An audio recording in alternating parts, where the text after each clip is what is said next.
My Galaxy S26 Ultra, how to get and set up Truecaller on your phone. So first time remove this and let's go to setup. Open Play Store, search option, search it to Truecaller. Press on to install.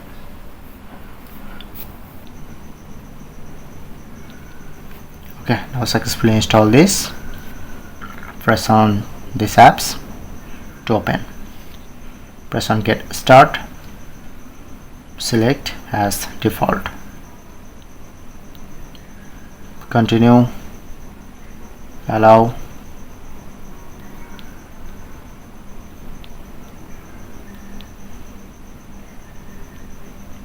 Okay, now successfully verify. Click on continue with Google.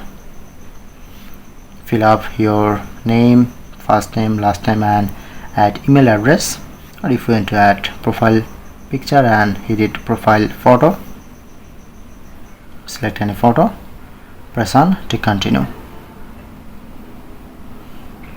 Okay, and you need to just fade this, and now you can enjoy this. As you can see, now set up to Truecaller. So that's it.